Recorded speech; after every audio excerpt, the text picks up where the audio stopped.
Hello, everybody. My guest today is an experienced health and weight loss coach from jdActive, Weight Loss Coaching Works.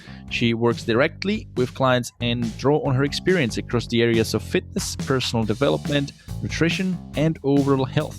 Her mission is to provide healthy solutions to the world, one person at a time, one day at a time, one step at a time, one solution at a time. Please welcome to the show, Julie Hobbs.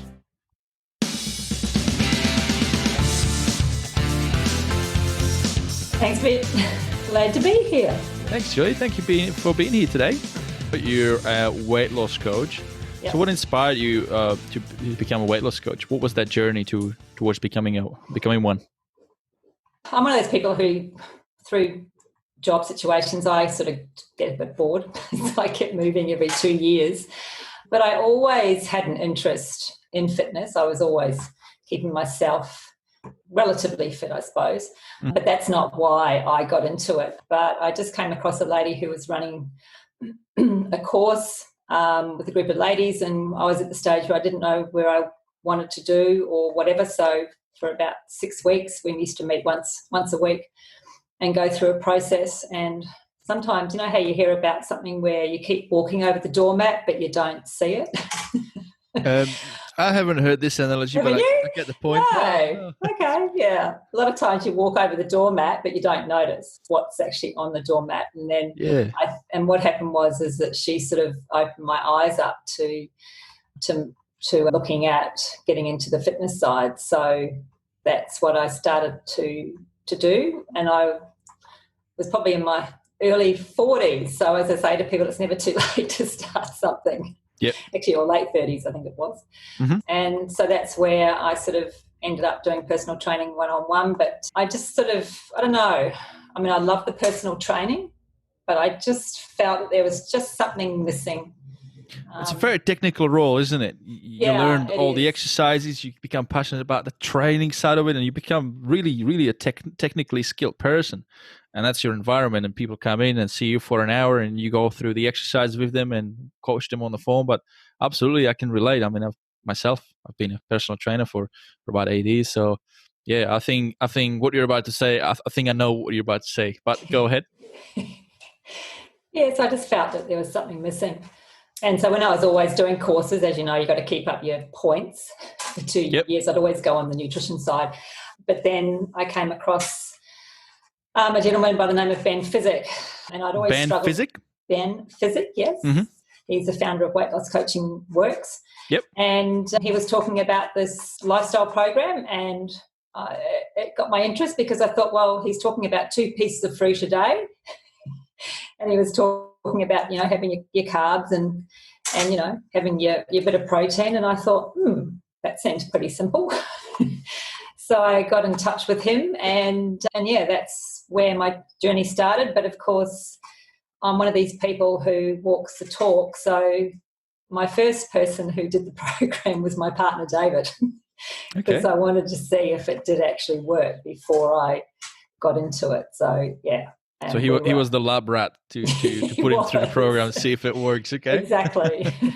Because I only had a couple of kilos to lose, whereas he had a lot more. Yeah. How long ago was that? Oh, probably 12 years ago. Okay. So that's how long you've been with this organization? Yeah, right from the beginning. So we were right there from the start when Ben started it. So it's been a very, very interesting and a very fulfilling journey, seeing how Weight Loss Coaching Works has evolved, and also seeing the people who come through the program. I think the interesting things of this type of emerging new businesses at the start is, and after years of being in operation, you get to see the systems become a little bit more sophisticated, you know, how things are being done. The branding sort of evolves, and it's just interesting to see how it grows, right? And how it attracts people and how it helps people, right? Would have been an interesting journey. Yeah, well, because when we started way back, Facebook wasn't around. So it was, going back to the old days of phone calls, text messaging, and actually like physically going and seeing someone in their home. So, which we still do, but yeah, it's just, I mean, thank goodness for technology. Yeah. But yeah, and Zoom has also changed that as well. Made things a lot easier, isn't it? Oh, definitely. So let's talk a little about, for the listeners who sort of, obviously I know a little bit about what you do and how you guys provide the service, but let's talk about it for the listeners who's sort of interested, getting to know a bit more about, weight loss coaching works. How does a normal journey, say somebody listening right now that, they're really overweight and listening to this and thinking, what is this about? I'm interested. How do they start? And what is the journey? Generally what happens is people see, because we use Facebook, so you can, like, people look under Weight Loss Coaching Works, or they look under jdActive, and they might be friends of someone on Facebook. And so generally what happens is they'll see photos, or they might be out and about and bump into a friend they haven't seen for ages. So generally what they do then is they send us a message, just say, look, I've seen someone, I need further information and want to know more about it. So we get in touch with them and have a chat and start the process to get them to research it and see if it's something that's going to actually work for them. Yeah. Because we want to make sure that they're a 10 out of 10. Because if they're not, we always ask that question on a scale. And I guess what you mean by that, you can correct me if I'm wrong, but are you talking about somebody who's serious? Yeah. Yeah, because, I mean, look, how many times have you heard somebody say, oh, look, I've started this, started that, and they just keep stopping and starting. So we do ask that question, like on a scale of 1 to 10, 10 being you really badly want this. Yep. And if they're a 9 or a 10, yep. If they're a 5, then, we probably give them a few little suggestions, and then we, keep in touch with them over the next couple of months. Because, they've failed enough, and we just don't want to add that other pressure on if they're just a 5.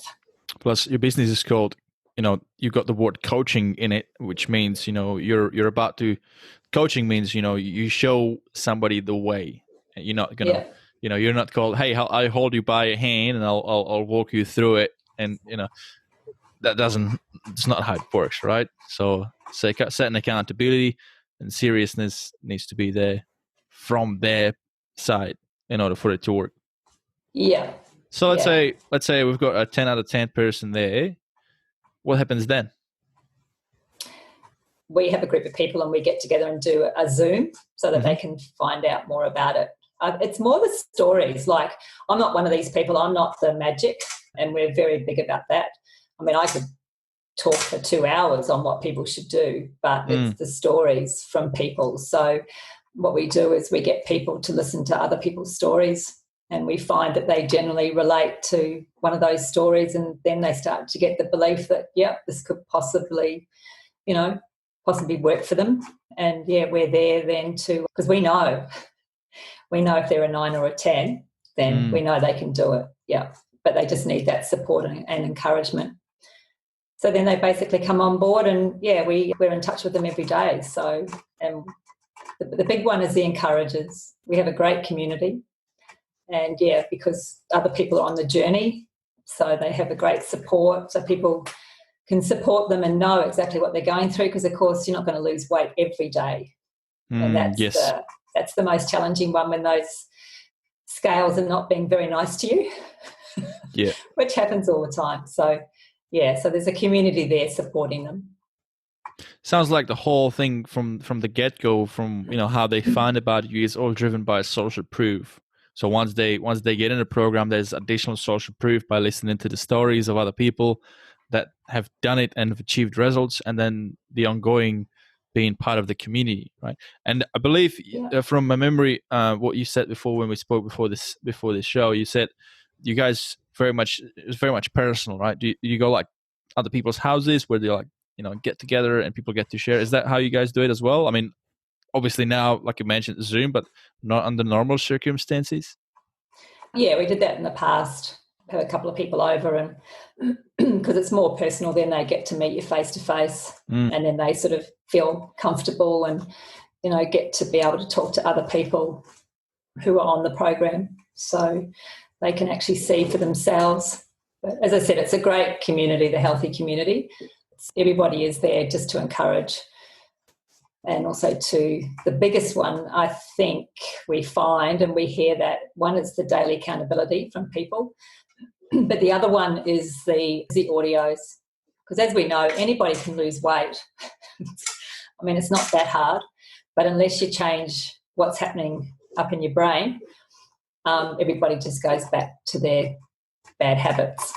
So it's just human nature. So, and we call it the chemical change. And once somebody has that chemical change, and we see it a lot in our clients, we just find that it doesn't matter what problems come up, whether their weight's going up and down a little bit or personal things happen, they just seem to be able to, handle it a lot better because they're a lot stronger. And it's not until something happens like that they realise how powerful the audios have been. Right, so it's an audio element to the program. So I know you guys are doing walking. The big element of it is going for walking distances every day. Yep, that's it. Just walking. Just walking. Okay, cool. I mean, for somebody who is morbidly obese, that is the best form of activity because it's safe. It's a great way to start. Absolutely. And so they listen to the audio, say they can do that on their own, and then you also, I believe, you also do like a group walking, like going together. Yeah, we have group walks. We used to have, massive walks every Saturday morning. It'd be about 200 people. Yeah, so that's what I mean. And they're all over us, like Australia. They have walking groups, all different sizes. So, and overseas as well. But it's interesting because the gentleman wrote a book on motion of walking, I think it's called. Mm-hmm. And he said that you actually get smarter by walking. So I like that one. Just start walking.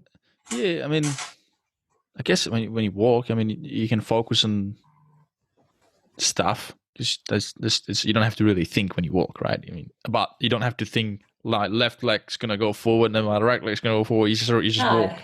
Right, so it's very powerful. He actually said, and it's interesting because I've actually talked to a few other people about it, and I said to them, it's roughly about, I think after about 30 minutes, I think he said that you start to actually like think about things and plan things, and you have a lot more clarity on things that are going on. And the number of people that I've actually asked that, and they go, yeah, that's actually right. And they said about half an hour into the walk, they start to either think about what they're doing for the day or whatever it is that they're thinking about. They have more clarity.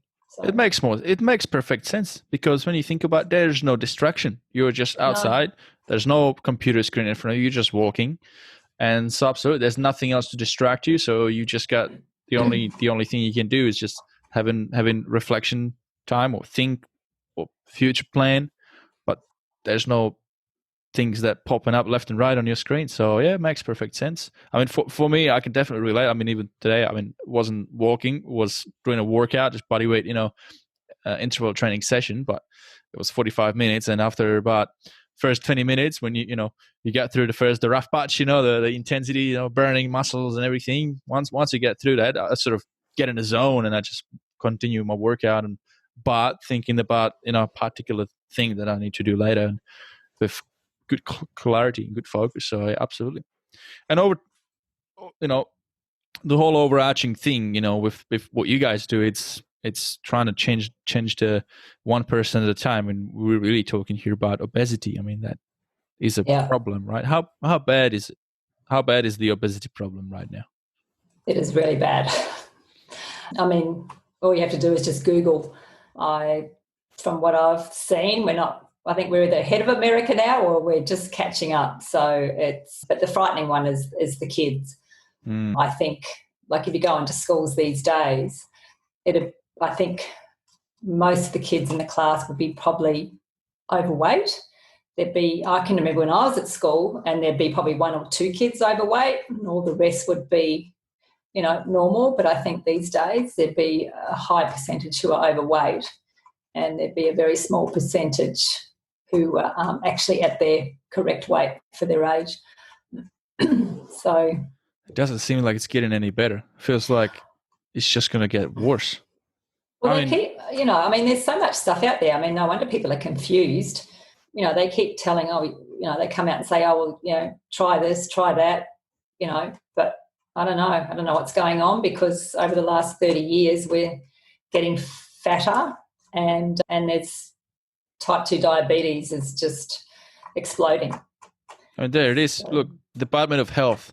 In 2017 to 18, the Australian Bureau of Statistics National Health Survey showed that 2/3 of Australian adults were overweight or obese. That's 12.5 million people, an increase from 63.4% in 2014. That's just in three to 4 years. That's ridiculous.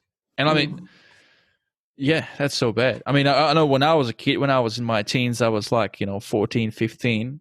I certainly wasn't on the phone or playing computer games. I was out on the street with my mates. We actually did breakdance.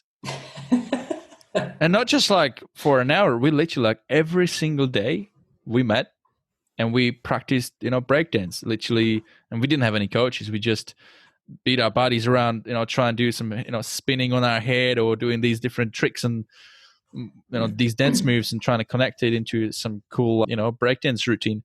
And we would do it for 3-4 hours every day, just hanging out, doing a little bit of moving around, a bit of training, having a giggle, but always outside.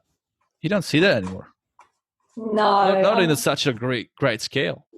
No, I mean, look, kids go to kids' sport. You see mums and dads, but it's interesting because like they're so busy taking their kids to kids' sports every day, and I sometimes ask my clients, I say, well, when do you actually sit down and have a family meal? And they look at me. What's a family meal where you all sit down together at the table? They don't have time. So I just think, well, no wonder. I mean, it's not the parents' fault at all. It's just the way society is these days. I mean, they're trying to keep their kids active. But both parents also work. I met a family about 5 years ago, and I just happened to ask the question. I said, when you were at home, I said, was your mum at home when you got home from school? And they said, no. And it was a light bulb moment for me because I thought, well, they were never there to see, when I came home, my mum, she used to always get me to peel potatoes and help get the meal. So that's how I sort of learned about food and eating. But I think that couple that I met, I just thought, well, they didn't have that opportunity because the parents came home, they were tired, they'd probably, get something out of a jar or something that's nice and quick and easy. And so as I said, it's a different society these days. There was even a documentary somewhere where they showed, different pieces of vegetable or fruit to kids. They didn't know what that was. It was a potato. I know, it's frightening. Just so we take some of that depressive stuff out of the way, because obviously this show is called Success Inspired. Yeah, there is a solution. And for our listeners, they're all about inspiration. So let's keep them inspired. So anybody listening right now, look, if you're in that tough spot that you are overweight and you want to do something, the first thing, ask yourself, why? You can do a simple exercise. You can close your eyes and think, trying to see yourself, future project yourself in 12 months. Imagine you see yourself now looking a little leaner, and ask yourself a couple of questions that might help you with that. What will that allow you to do? How will you feel? Trying to keep that image in your head, and hopefully that creates a bit of an anchor so that when you open your eyes, you're like, okay, well, this is reality. I mean, there's so much great stuff on the internet. You can go on YouTube and just Google, a motivational speaking, videos.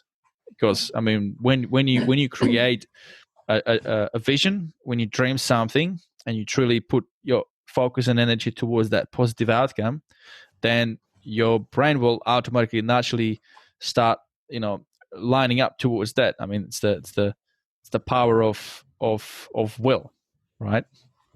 I mean, I'm not probably, there's a better way to say it, but you get my drift. I do. And look, there are lots of people out there. Like we have our clients who, I mean, I always say to them, you know, have a look at Keith Abraham. He's the absolute expert on 100 dreams. And people look at me and go, 100 dreams? I'd be struggling to write down 5.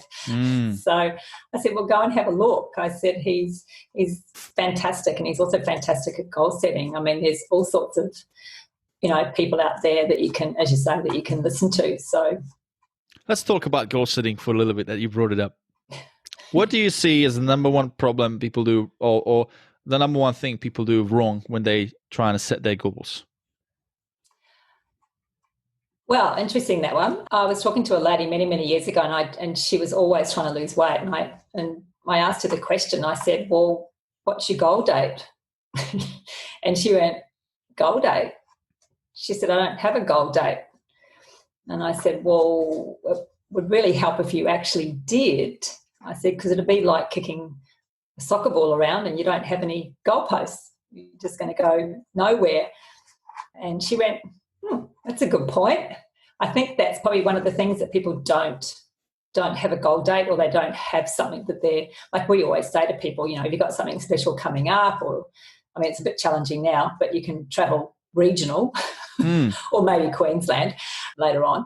But, you know, we ask them, put a date, have an actual date so that you can then... Having that specificity. Absolutely. Yeah, otherwise, you're never going to reach it if you don't have a date. That sort of goes back to what I said. You got to visualize it and put some specifics. I mean, we you know, most people have heard the analogy of SMART goals, you know, specific, measurable, attainable, realistic, and timely. That is a key, and to any goal, whether it's a business goal, trying to grow your business, or it's your own personal health and fitness. Definitely got to lock that in, because I mean, if you're trying to achieve something, how are you going to achieve it if you don't know what it is, and if you don't have it defined specifically, right? Yeah. I mean, how many times have we get told you have to write it down? Yeah. We go, oh, yeah, okay. No. And then one day you do actually go and write it down. And people ask us about, you know, keeping a food diary. And they go, oh, do we have to write it? And we go, yep, the old-fashioned way, because if you don't write it down, it doesn't go into the brain. So it's the same with the goals. Until you put it down on paper and put a date on it, or have a photo as well. Absolutely. You've got to visualize it. You have to see it. And I know everybody has heard that many times.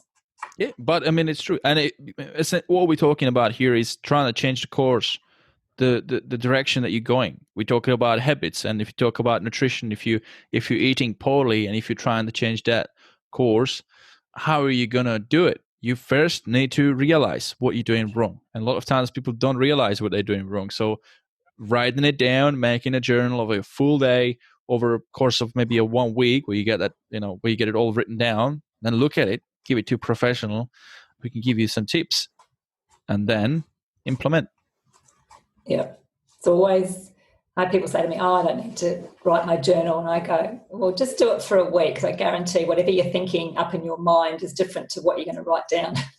Yeah, absolutely. And it always is. So. We've also heard the definition of insanity, right? Expecting a different result without, changing your actions. Yeah.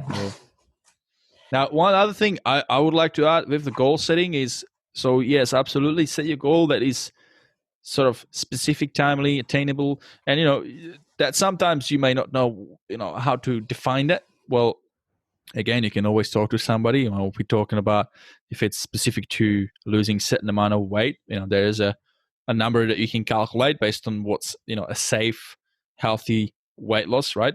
What is this? Yeah. What is a, for the listeners? What is a ideal sort of weight loss on a weekly basis? How much should somebody expect to lose without being it too drastic? I mean, it depends on, again, how much they've got to lose. I mean, if you've got 50 kilos compared to someone who's got 10 or 15. Yeah. But I mean, look, I would probably say the average is, well, it's different for a male and female. I know females get annoyed, but sorry, yeah. we lose a little bit slower. But I mean, look, for a male, if they're following the program and I'd probably say the average would be probably a kilo a week for a male. As I said, that's if they've got quite a bit to lose. And for a female, probably half to maybe 800 grams. But of course, some weeks are going to be more and some weeks are going to be less. So So obviously, if you're like 150 kilos on the scale, then you'll see a faster rate of weight loss initially, about a kilo, because it's just with that mass. The moment you start walking, carrying those extra 50 or 70 kilos, that's on its own. It's going to be so metabolically intense that you will see a drop, and then about half a kilo there. Yeah. So if we talk about half a kilo a week, then you can easily calculate that. Yeah. Right. So but there's research out there now saying that if people can see, quite a quick drop of weight in the first week to 2 weeks, and they're more motivated to stay on the journey. So whereas in the old days they used to say, well, if you lose like half a kilo or 300 grams a week or whatever, that's fine. But most people didn't last. So generally, if you can get like one or couple of maybe 2 or 3 kilos in the first week to 2 weeks, then people are very motivated to continue. Absolutely. Now back to you. Which hurdles did you have to personally face, and how did you overcome them over the course of your life? Hurdles, oh my goodness, I think my biggest one is procrastination. And how do you overcome it? Well, I still have probably a few little challenges with that. It's funny because like some things I don't procrastinate on. I just go and jump in and, think, okay, let's go and do it and try it. Depends on what it is. But I think it's, I think sometimes you just got to, as I sometimes say, just got to suck it up and go and do it. I mean, if you fail, it doesn't matter. You've learned from it. So I think that's what stops a lot of people who procrastinate, is the fear of failing. But I think and it's not, I wish they'd reword that fail.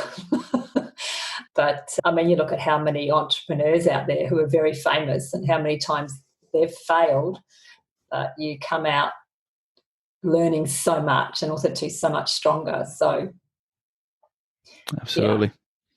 Nothing to be afraid of. No. Don't be afraid of failure. Exactly. No. And bringing that back to weight loss? Oh, yeah. It's a big one. It does play on people's minds, especially when they don't see something happening for two weeks, which can happen. I mean, happens to everyone. Can happen sometimes for 3 or 4 weeks. And they always, they think, oh, what am I doing wrong? But they're not. It's just their body just being stubborn. And, eventually, and I always believe this, is that if you just keep going, your body will eventually think, oh, well, okay, you're going to keep doing that. Well, then I'll let it go again. And all of a sudden, bang, the weight just starts dropping off again. So I think the body just tests you, that mind. It's just testing you to see if you're going to keep going. And also, body is very complex, so it's not as easy as thinking, okay, I'm just gonna, go on a bit more restricted diet, and that's it. I mean, there's so much more to it. There's your hormones might be out of whack, playing up because of having a stressful week, which is resulting in an increase in cortisol levels, which then prevents you from happening certain things, losing weight. And so, like you said, you just gotta, sometimes you're not gonna see a progress, but focusing on that end goal in mind, it's always the way, because eventually you'll get there. And sometimes it's also when it comes to that number on a scale, I also like to say to people, like, okay, well, now if you've already like in a a two-digit number, say you'd like to be 50 and you're at 60, sometimes you're not gonna see that different number at all. You might actually end up achieving your result in a slightly different way, where in the program you might still not be 50, but your body fat percentage is entirely different. Right? Yeah, look, we find and it happens to everybody, that the scales are not sometimes your best friend, but I mean, the one thing is like with males, you always say, well, how are the belt notches going? And they go, oh, well, it's gone down 3. Yep. So, I mean, the body shape's changing. And then like with the females, you have them where they're getting a little bit annoyed. So they'll, go out and they'll come back and say, oh, I just went into a dress shop and, I used to buy a size 16 and now I'm buying a 12.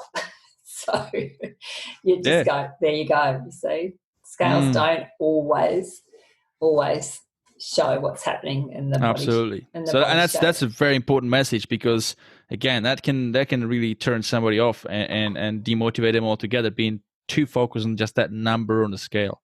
Yes, it's good to use it as a measure, especially if you're in those 3-digit numbers.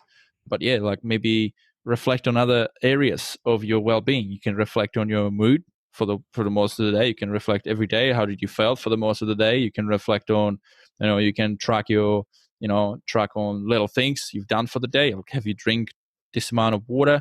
So you kept managing your hydration levels. Did you exercise? Did you eat the right way? And then you can, at the end of the week, maybe the number on the scale didn't change, and then it gives you opportunity to look at, okay, why?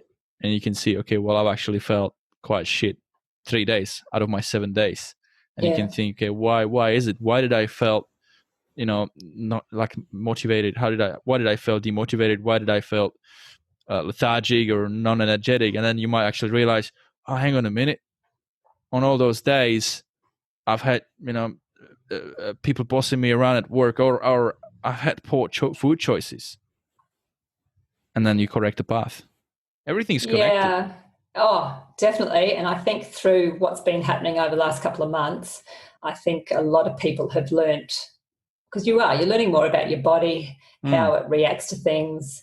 You're trying to have a better relationship with food.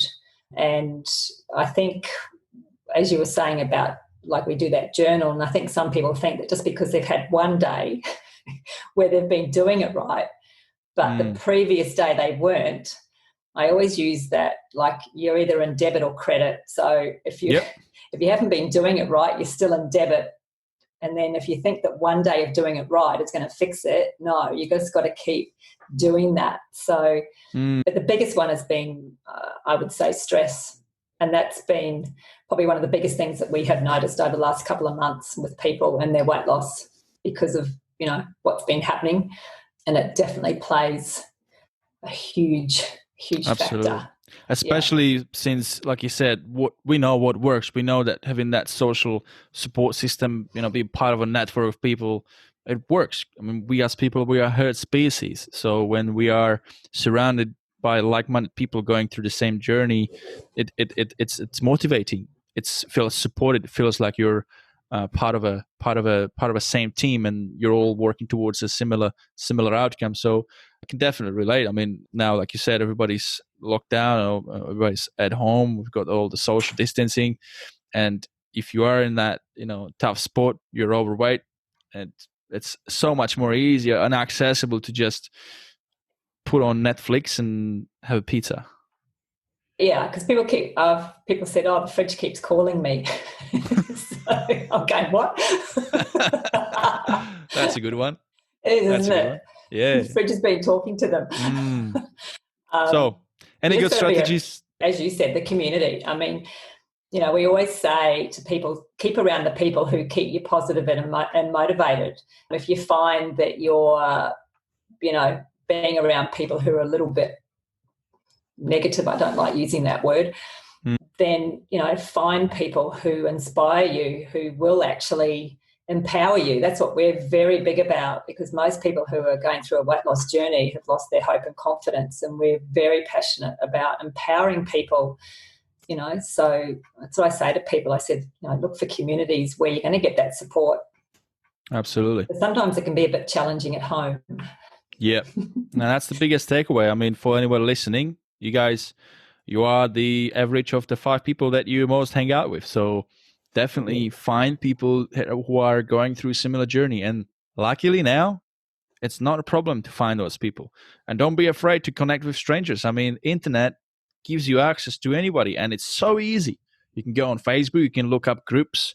There's weight loss groups, or there's a group like, Julie's, weight loss coaching works. Get connected. And Okay, social distancing, all right, fair enough. But that doesn't stop us. You can still jump on Zoom. Well, it didn't stop us. I mean, we still went out walking. We had a small group, but we just kept our distance and walked in twos. I mean, we found a solution. So that's what we're about. That's right. Solutions, not excuses. Absolutely. And I mean, any other good strategies for somebody, stuck at home, listening their fridge calling them? Could say just put a lock on it. Or get rid of what's in there. Yeah, look, that big one, emotional eating, is a very, very challenging one. Yeah, look, we know there's lots of people out there who don't want to leave their home. I mean, we've had people like that.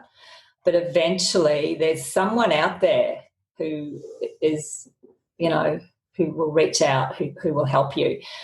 And, you will find that person. It's just taking that step and just having, I mean, we've got the belief. We know that people can do it. You just got to find that person who has the belief. And trust is the big one. When we meet people who don't even know us, we just say, look, just trust us. Yeah. And we'll make sure that you get there. So, yeah. Now, let's talk about motivation, because that's an interesting topic. We come across people, obviously yourself as well, being in the industry for a while, that might say, I don't feel motivated. That's my problem. That's why I don't get results, or that's why I haven't exercised or haven't started a program, whatever that is, just because, I'm just demotivated. Well, to that, like, I'll say my part, and I'll get you to sort of add your 5 cents to it.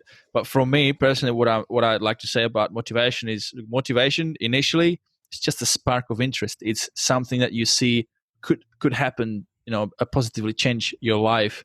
And yes, it's great to be motivated, and it's great as a booster, especially comes around January. Everybody feels motivated. But what really is it? I mean, especially in this example of January, I mean, everybody's sort of, it's a negatively infused motivation, because you've eaten a hell of a lot of food over Christmas. You feel bad, and the social norm is, okay, well, everybody's jumping on the bandwagon, getting on a fitness program. It's January. Okay, I'm feeling motivated. I cannot do it because of the peer pressure, and I feel bad with my choices. Oh, that's all right. Well, if that gets you started, that's great. But studies show it doesn't last for a long time, and quite a large percentage of people drop off by end of January or mid February. So don't rely on your motivation, because that's only going to help you to get started. What will help you to continue is focusing on daily habits, right? Because habits is something you do regardless of how you feel. I mean, you're going to brush your teeth every day, right? I mean, you're not going to brush your teeth at night just because you feel motivated. You're going to do it because it's good for you, right? Or, I mean, habit. Right, it's a habit, right? Or put it even on a different example. When you're about to head outside, you're going to put clothes on you, right? You're not going to walk out naked, right? That's a habit. It's not something that, it's you're not born with it. You learn, your parents, dress you up, and then you start dressing yourself up. It's a habit, but you don't think about it. You might think about what you're going to wear, but you're not making a decision about, am I going to go out naked or am I going to keep my clothes on? No, you're just going to get dressed and you're going to do it.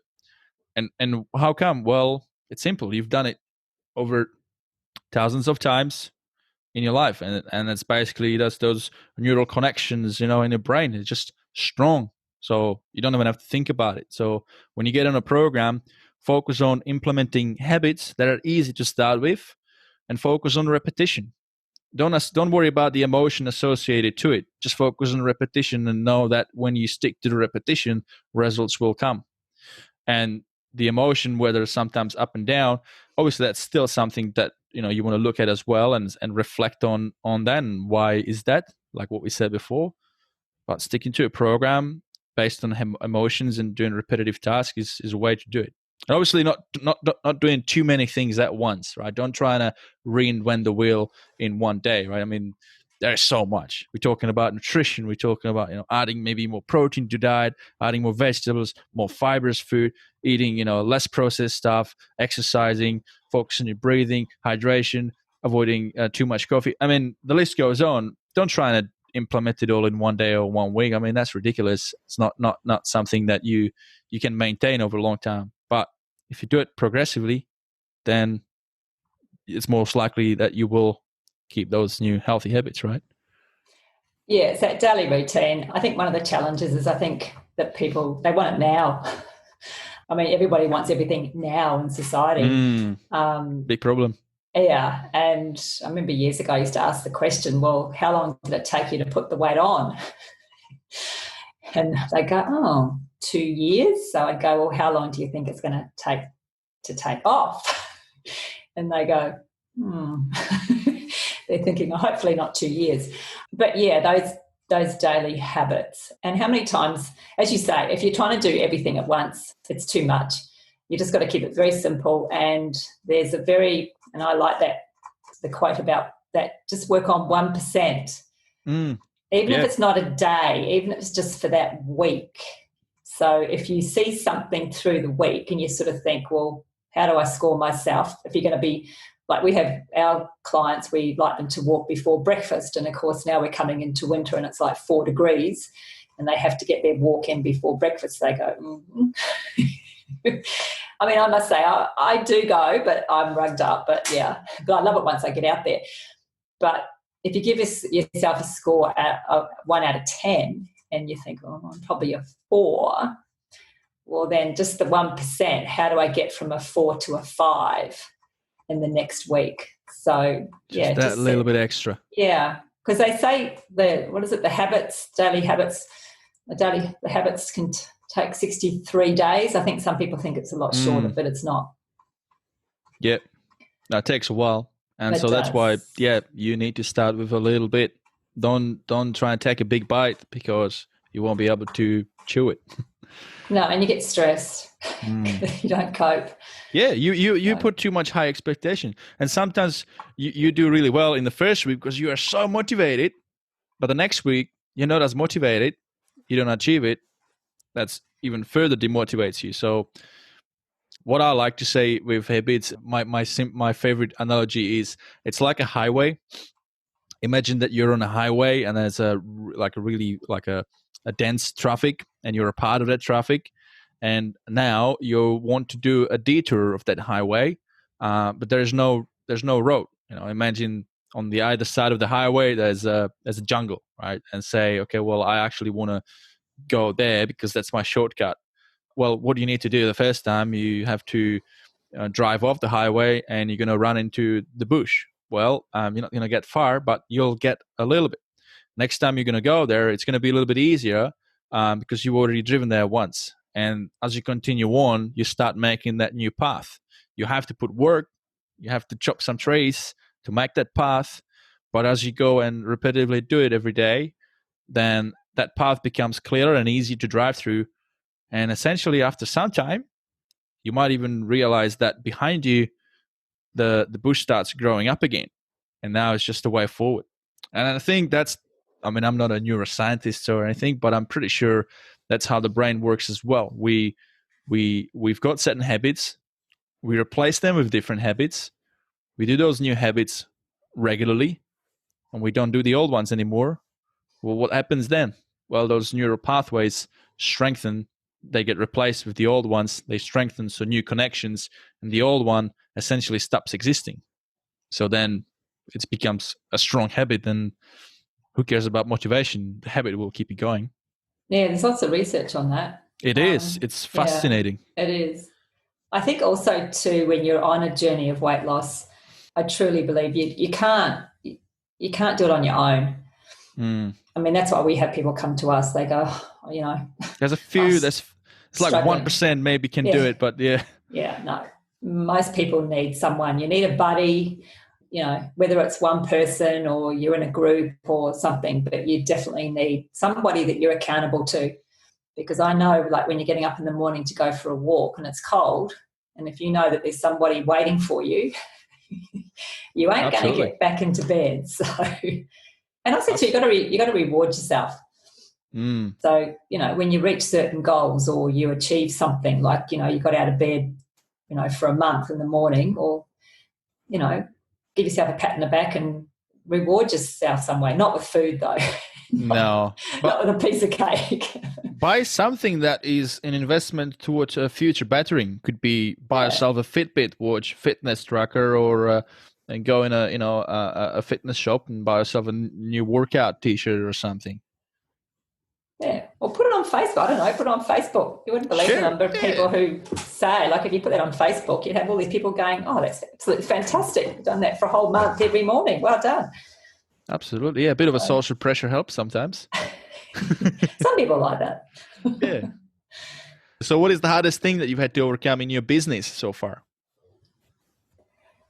The hardest thing, I suppose, one of the things is we have a saying, and I've learnt this over the years, is that you have to meet people where they're at. Mm-hmm. Even though you can see a brighter future for them, or you can see the possibilities for them, but sometimes they can't quite see it. So we have a saying now that, you just meet the people where they're at, and it's helped so much, because otherwise you become more frustrated because, you're trying to help them, but sometimes you just got to go, okay, I'll meet them where they're at, and then we'll, just help them where they are at the moment, and then there's a possibility of then, getting them to move on a little bit further.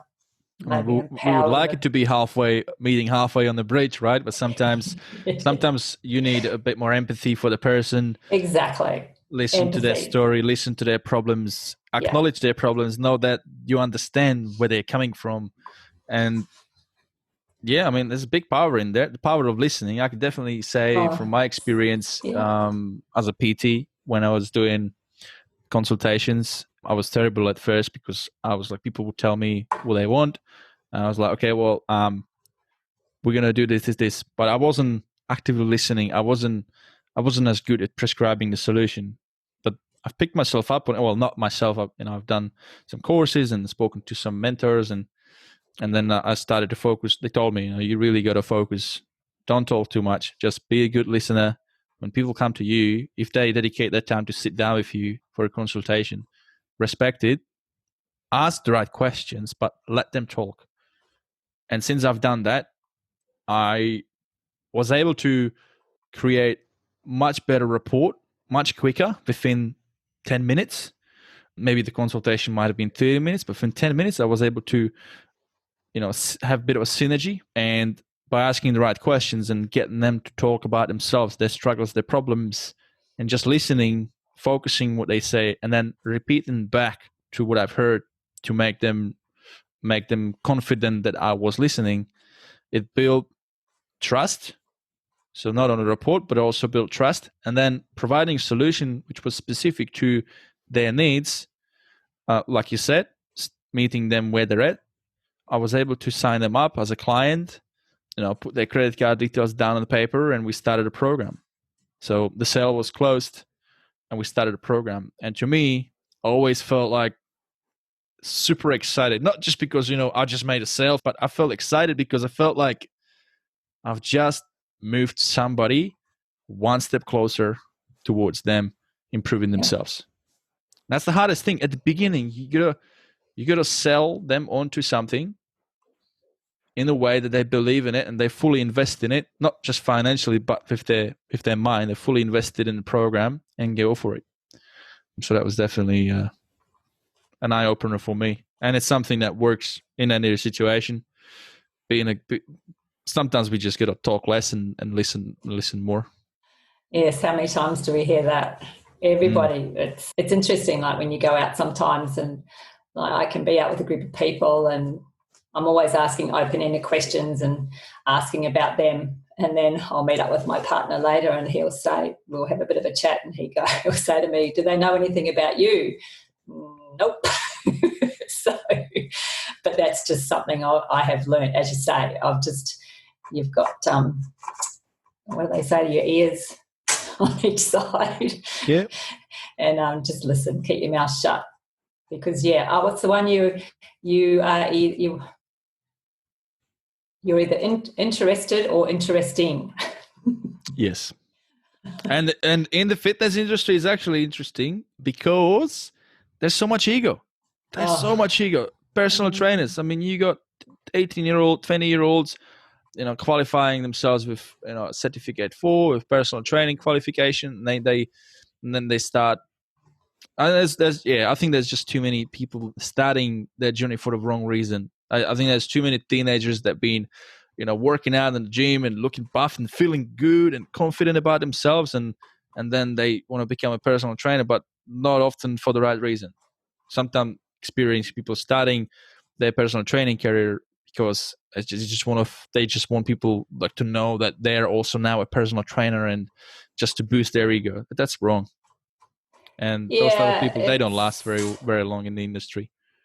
No, well, when I got into the industry, I think a personal trainer lasted not even 12 months. It might have been 8 months or something, but now I hear you'd be lucky to be 3 months. But yeah, it is challenging for the young ones. And I mean, a couple of times I've asked personal trainers and I said, what made you get into personal training? Oh, I love exercise. And I'm thinking, wrong answer. Yeah. That's not why you get into it. You're in it there to help. You want to help people. So, and it's interesting when you talk to people because, I mean, I know they've got to get experience, but I've heard from some people who've had personal trainers and they said that they struggle with the young ones because they don't have that life experience. They don't know how to ask questions, but they have to learn somehow. And you go to some gyms and they wonder why they don't get clients because they don't even say hello. When you walk in the door. You need social skills. You need to be able to talk to people. And while I said you need to be good listeners, you also need to be able to talk to people and ask the right questions. Exactly. Being more experienced doesn't mean that you just continue on doing more certification programs on becoming more of a technician with exercises. I mean, that's great. Becoming more skilled as a technician and learning how to clean a barbell or train with kettlebells, but they're all just technical skill sets, but you need to have the people skills first and foremost.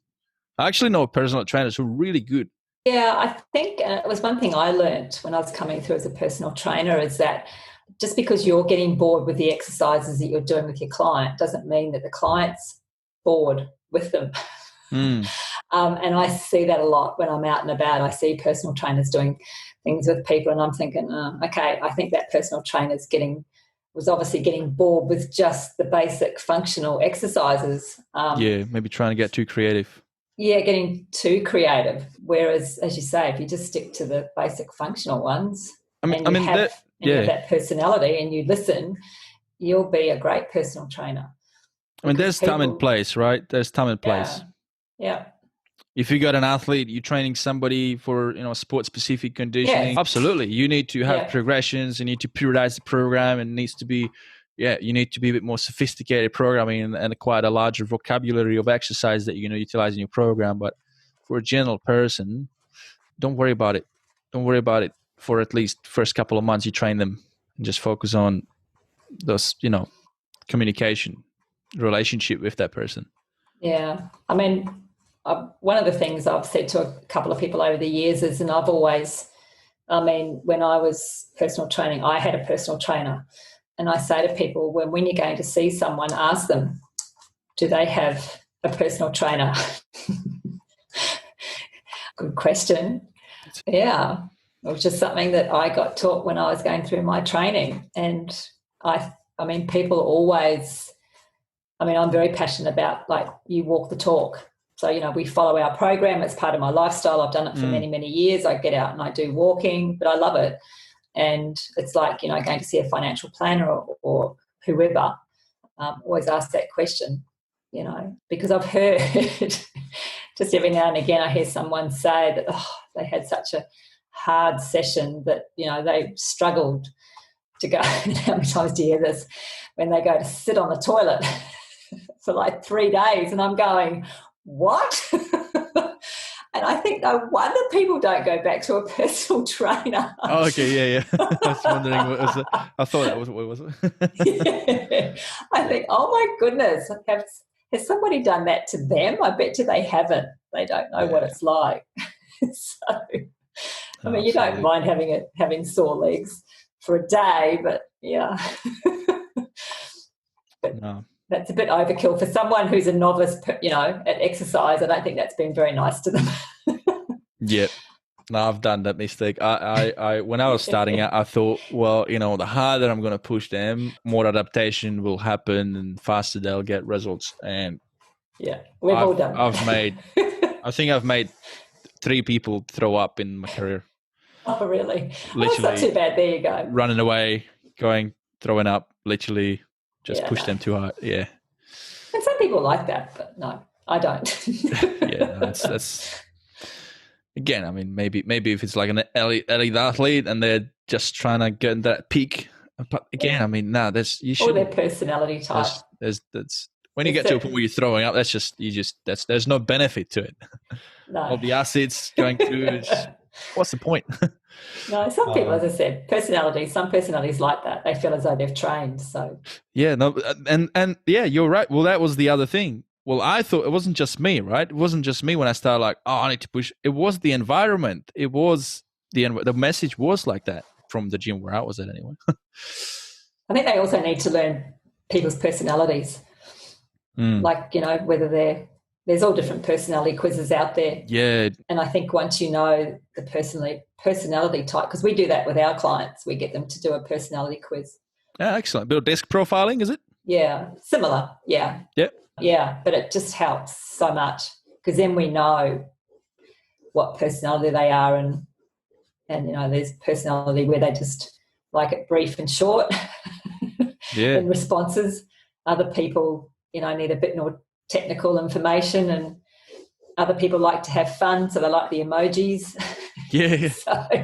And you're right. I mean, it's so helpful because then you can individualize the approach. Plus, you also have the other types. You got the way they like to learn as well.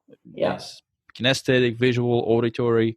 So doing a bit of disc profiling or whatever that is that you do, absolutely. I think because you don't want to be a cookie cutter approach trainer. No. And that's something they should actually do in the personal training courses. I think they do now. I think they. I think it's improved a lot since over the years. Yep, absolutely. It's a while ago I did it. That's all right. So we're almost at the end of this episode, and I think we've provided the listener with some good value. Both the person looking after some weight loss, as well as we sort of switched into some personal training topics here, but. Bringing it back to the start, and the whole purpose of this show was to get you on the show today and provide value to those that are struggling with being overweight or even being morbidly obese, and then with some practical tips as well. So on that note, just to wrap it up, any advice you'd like to, like one piece of advice you'd like to, in addition to what we discussed today, to provide somebody looking to start a weight loss journey? Yeah, look, for all those people out there who, have tried everything, and we know that, we hear it all the time, have tried everything. Look, there is a solution out there, and you've just got to find the person who's going to hold your hand and take you through those steps. And it's not as scary as what you think, but you just got to start somewhere. And as I said, we have that saying, one day at a time, one step at a time, and one solution at a time. And, we've had somebody who could only walk to their letterbox, but in the end, they started to be able to walk down the street. So for all those people out there who feel that, there's just nothing out there, there is. Yeah. There is, truly. I know it in my heart. If you find the people who have got the heart for it, then you're on the right track. Because it can be really hard, I guess. I mean, I've never been really overweight, but I can imagine how, you must feel, it's like you're in a dark place almost, because you feel like worthless. You feel and also the industry can be intimidating. Yeah, right. Well, it is. I mean, look, as I said, we hear it all the time in our community. We get people together and we hear people's stories, and yeah, it's heartbreaking, when you hear that someone didn't even want to leave their home, like for 2 years, and you just think, oh my goodness. But, they have started and they're starting to get out. So, as I said, there is hope. You just got to find the right people who've got a heart, and we're very big on that, have a heart for helping people. How can people find you? On Facebook. Under Weight Loss Coaching Works or under jdActive Facebook. Excellent. So, and on that note, is there anything that you'd like to offer to our listeners today? Look, if you want to know more information, want to research it more, just pop a message in Messenger. And we'd love to, message back and have a chat and see what we can do. So as I said, it's just that finding that person who's got the heart for helping and finding the right community. There you go. So you got something to offer there. You've got a complimentary consultation. That's the one. Thank you. You're welcome. That's all right. Yep. So, for anybody listening, if they're a bit afraid, there's no commitment, guys. Just get in touch with Julie and the team. They don't bite. Have a chat to them. Just all it takes is just having that chat, having that first conversation, and see where it takes you. Exactly. And with that, Julie, it's been amazing having you on the show today, and thanks, Vic. I look forward to continue working with you. For anybody listening, by the way, we were sort of working on some collaboration, helping each other and making a bigger impact. So keep an eye out on that, and we'll put some more updates on that in the show notes. Yes, we're having a healthy world. Yeah.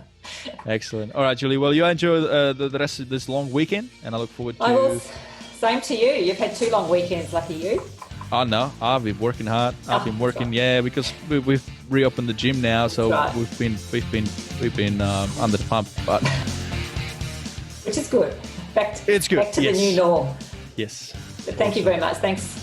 Awesome. I've really, really enjoyed it. Me too. Bye-bye.